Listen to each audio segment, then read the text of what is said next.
have it all, or did you have the challenge? No, I just couldn't use it in general. I couldn't even click F on it. I could, but like it wouldn't give me the weapon. Now I actually have the weapon. Now you actually have the weapon, but it says that you have to do missions, right? That's like they literally advertise it so that way it says instantly unlock the like year 1 passes. Instantly unlock, you know? I've done it. I haven't instantly unlocked. I still need to do fucking 300 missions. It's so dumb. Hive detected.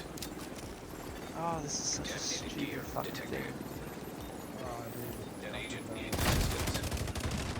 You should just email Rogue them. defender Hey, drone fucking detected.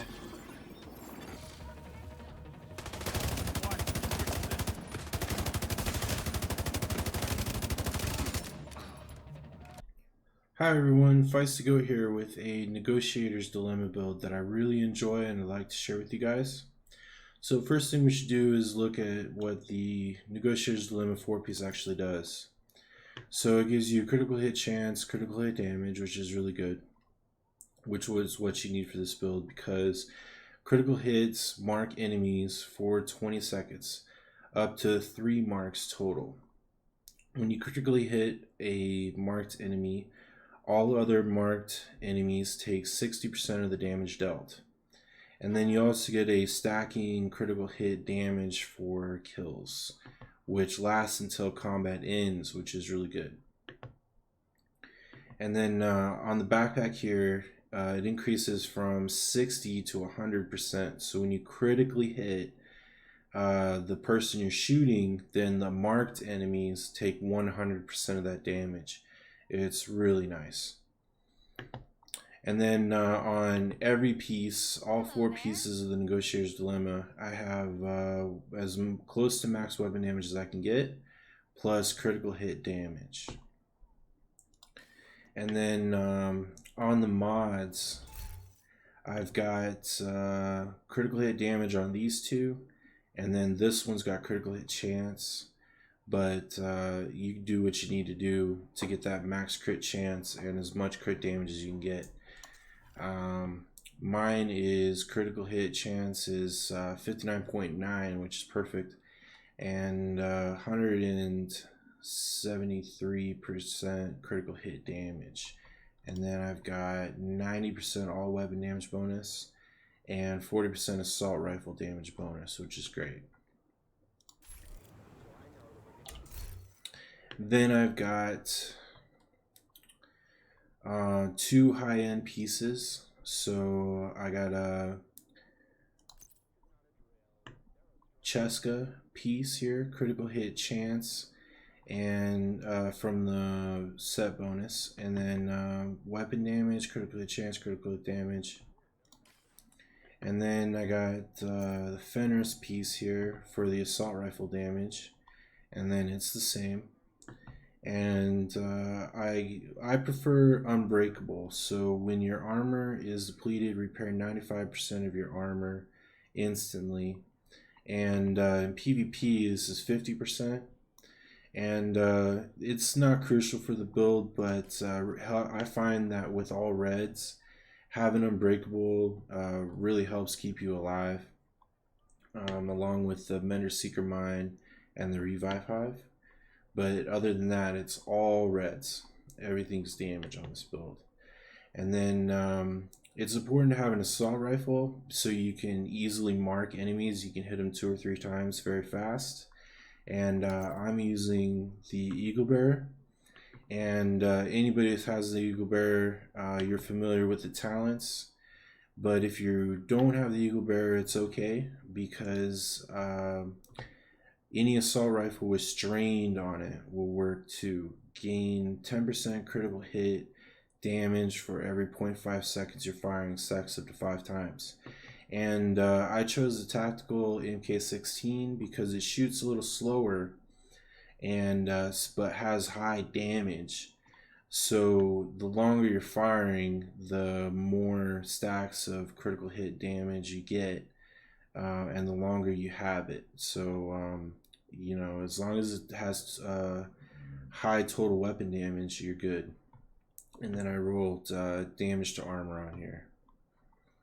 And then for my secondary weapon, I'm using the classic M1A because it's hard to put it down because it does so much damage, and I don't even have any assault rifle or any rifle damage bonus on this build except for the one you get from Survivalist, and it still does 515k, so that's just crazy.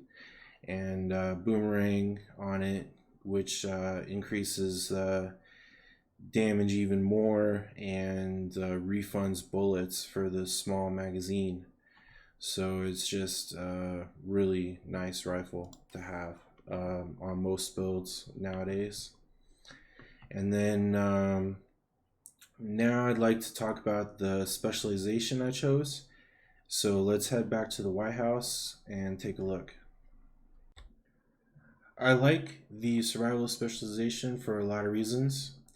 The number one reason is group members get 10% bonus damage to targets with status effects, and you can apply a status effect with the incendiary grenade, which has a 5-meter radius, and the pool of flames stays around for quite a while. So you can throw it where they're spawning from, and it usually gets them all as they walk through it, and that does damage, but then you also get your whole group gets 10% bonus damage to them while they burn. And then you know, people get they get status affected all the time, you know, from, you know, shooting their weak spots, hives, the blind or firefly, all kinds of things apply status effects, so you get that 10% bonus damage, and it's the whole group too. And then the second thing I like is you get 15% increased outgoing healing. So that helps your Mender Seeker Mine, and the Mender Seeker Mine is really good. It's far superior to the Armor Repair Drone because it stays on the ground, it's hard to shoot, and it follows you around, and then takes cover with you. And it also heals your team members, so it drops a pool near you, then it goes to somebody else, drops a pool by them, then comes back to you and drops another pool. It's crazy good. And then you also get 10% increased protection from elites, and then when you apply a kit, then it also applies to group members within 20 meters. Which is really good too. So maybe you're all taking damage and stuff, so you pop a kit and then everybody gets it. It's really good. So that's pretty much the build. If you guys got any questions, don't forget to leave a comment, and also if you try it out, let me know in the comments, and like and subscribe if you like this video and you want to see more, and enjoy some more gameplay footage. Who's there? Watch those corners. Alrighty then. Screw you, agent!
Truces have turned the memorial into a base.